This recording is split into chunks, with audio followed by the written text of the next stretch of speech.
Memiliki air baku yang melimpah tak serta-merta membuat Kabupaten Barito Kuala, Provinsi Kalimantan Selatan mendapatkan air minum yang layak.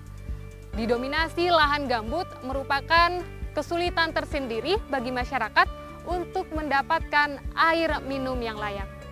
Namun, penggunaan teknologi tepat guna dapat membantu masyarakat dengan program penyediaan air minum dan sanitasi berbasis masyarakat atau yang biasa kita kenal PAMSIMAS, merupakan solusi tersendiri untuk masyarakat. Dalam tayangan yang akan kita saksikan bersama-sama, kita akan melihat penjelasan mulai dari definisi, kriteria desain, dan tata cara pengolahan air gambut menjadi air siap minum. Mari kita saksikan tayangannya. Dalam rangka penyediaan air minum bagi masyarakat pedesaan, PAMSIMAS menyediakan pilihan teknologi yang disesuaikan dengan kondisi sumber air setempat, terutama sumber air baku dari air gambut. Hal ini bertujuan untuk mempermudah masyarakat membuat pilihan teknologi sesuai dengan kondisi sumber air setempat, berupa bangunan pengolahan yang digunakan untuk mengolah air gambut, air sungai, atau air yang mengandung zat besi dan bahan organik yang cukup tinggi. Air gambut merupakan air tidak layak digunakan secara langsung oleh masyarakat untuk berbagai keperluan seperti mandi, mencuci, memasak, minum, dan kegiatan sanitasi lainnya. Air gambut memiliki tingkat keasaman yang tinggi sehingga dapat merusak gigi dan menyebabkan penyakit pencernaan. Kandungan bahan organik tinggi di dalam air gambut dapat menimbulkan bau. Selain itu, kandungan besi dan mangan di dalam air gambut juga dapat menyebabkan kerusakan organ-organ tubuh jika dikonsumsi dalam jangka waktu lama. Ciri-ciri air gambut antara lain berada di dataran rendah atau rawa, mengandung kadar asam tinggi pH rendah antara 3 hingga 5, mengandung kadar organik tinggi akibat pelapukan humus dari tumbuhan, dan air yang berwarna seperti air teh terang sampai gelap.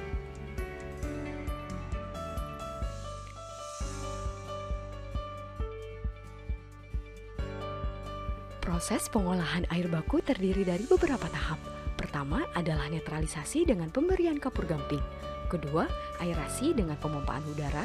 Ketiga, koagulasi dengan pemberian tawas. Keempat, pengendapan. Dan terakhir adalah penyaringan.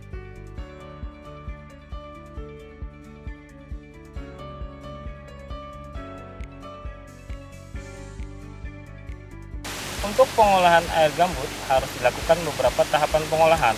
Tahapan pengolahan dilakukan berdasarkan karakteristik air baku. Secara umum, alur pengolahan air gambut dimulai dari proses netralisasi, koagulasi, flokulasi, sedimentasi, filtrasi, absorpsi karbon aktif, dan proses disinfeksi. Netralisasi. pH air minum yang diperkenankan adalah 6,5 S8, umumnya air gambut memiliki pH di bawah 5. Untuk menetralkan pH dilakukan pembubuhan soda ASH atau kapur padam CaOH2. Banyaknya penggunaan soda ASH disesuaikan dengan pH air baku. Rata-rata kebutuhan soda ASH untuk menaikkan pH sesuai kriteria dengan kapasitas pengolahan 1 liter per detik adalah sekitar 43 gram per jam. Koagulasi, flokulasi. Koagulasi flokulasi dilakukan jika air baku mengandung koalaid tinggi yang selanjutnya dilakukan proses sedimentasi dan filtrasi. Proses koagulasi dilakukan dengan cara pembubuhan atau injeksi koagulan ke dalam air baku. Proses koagulasi adalah pengadukan cepat dalam pengolahan air untuk menghasilkan turbulensi air sehingga dapat melarutkan koagulan. Secara umum, pengadukan cepat dilakukan pada gradien kecepatan 300 sampai 1000 per detik. Flokulasi atau pengadukan lambat adalah untuk menghasilkan pengadukan dengan kecepatan lambat yang menghasilkan gerakan air secara perlahan dengan gradien kecepatan kecil 20-100 per detik dengan tujuan untuk menghasilkan flok-flok yang besar yang mudah mengendap. Pengadukan cepat dan lambat ini dapat dilakukan dengan 3 cara, yaitu: pertama, pengadukan mekanis, yaitu metode pengadukan menggunakan peralatan mekanis yang terdiri dari motor bertenaga listrik. Kedua, pengadukan hidrolis, yaitu pengadukan yang memanfaatkan aliran air sebagai tenaga pengadukan. Pengadukan pneumatis, yaitu pengadukan yang menggunakan udara atau gas berbentuk gelembung. Dosis koagulan yang digunakan disesuaikan dengan jumlah partikel koloid dalam air baku. Jenis koagulan yang umum digunakan aluminium sulfat atau biasa dipasarkan disebut tawas. Kedua, sedimentasi. Unit sedimentasi adalah unit bangunan air yang berfungsi untuk mengendapkan partikel tersuspensi koloid atau partikel yang mengalami perubahan bentuk, ukuran maupun berat saat mengendap pada kekeruhan tinggi dengan kondisi aliran yang relatif tenang.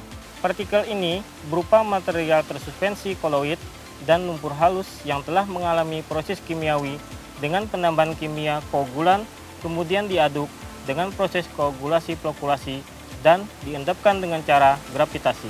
Unit sedimentasi, pengendapan flok hasil koagulasi flokulasi khususnya sebelum disaring dengan filter pasir cepat. Pengendapan lumpur hasil pembubuhan soda kapur pada proses penurunan kesadahan. Pengendapan presipitat pada penyisihan besi dan mangan dengan oksidasi. Bagian-bagian dari bak sedimentasi. 1. Inlet, tempat air masuk ke dalam bak. 2. Zona pengendap, tempat flok mengalami proses pengendapan. 3. Ruang lumpur, tempat lumpur mengumpul sebelum diambil keluar bak. 4. Outlet, tempat di mana air akan meninggalkan bak biasa berbentuk pelimpah. Selanjutnya berikut adalah kriteria unit sedimentasi. Ketiga, filter. Filter mampu menyaring air gambut dengan bersih sebelum masuk ke reservoir. Unit saringan pasir cepat adalah bangunan pengolahan yang berfungsi untuk menyaring material yang lolos dari proses pengendapan di bak flokulator. Dengan efisiensi penyaringan mencapai antara 90 sampai dengan 98%. Unit filter atau saringan pasir cepat adalah saringan pasir yang dapat meloloskan air dengan kecepatan berkisar antara 4 sampai dengan 21 meter per jam. Selanjutnya, dilakukan pengolahan untuk menurunkan kadar besi, mangan, dan bau. Pengolahan ini menggunakan zeolit, manganes ginseng, dan karbon aktif. Tandon zeolit. Zeolit memiliki kemampuan menghilangkan dari air zat-zat berikut. Amoniak dan asam humus. Proses menghilangkan zat tersebut bergantung pada pH dan kandungan asam humus dan amoniak dan waktu kontak. Percobaan menunjukkan bahwa proses berlangsung sempurna bila pH air sama dengan air alami. Besi dan mangan. Zeolit mampu menghilangkan Fe dan Mn antara 22-90% dan 61-100% bila menggunakan zeolit alami, clinoptilolide. Arsenik. Zeolit juga mampu menghilangkan arsenik, bahan yang berbahaya bagi kesehatan yang terdapat dalam air tanah di beberapa lokasi. Tembaga dan seng. Zeolit juga mampu menghilangkan Cu dan Zn. Kedua logam ini selalu terdapat dalam alam bersama Fe dan Mn. Tandon MgS berfungsi untuk mengadopsi besi dan mangan, terutama mangan.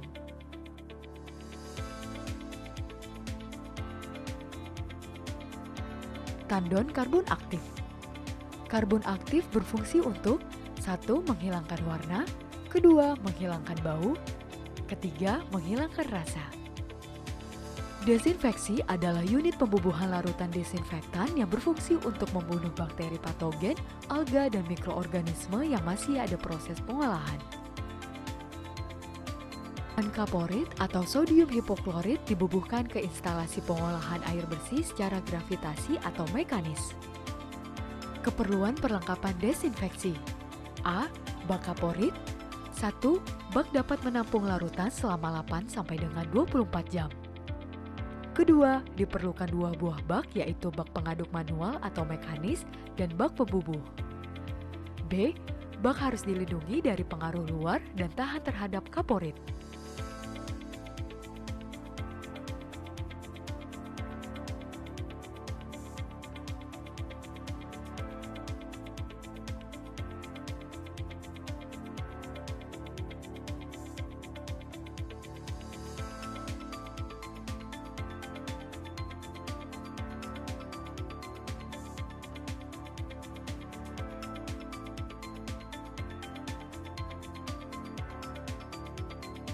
Jika kehilangan tekanan pada masing-masing media semakin besar, salah satu indikatornya adalah tinggi muka air akan naik dan meluap.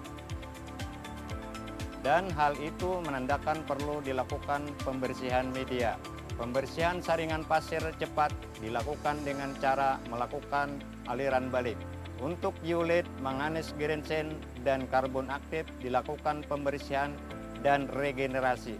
Teknologi tepat guna pengolahan air gambut ini diyakini dapat membantu masyarakat Kalimantan dan beberapa daerah lain seperti Sumatera dan Papua.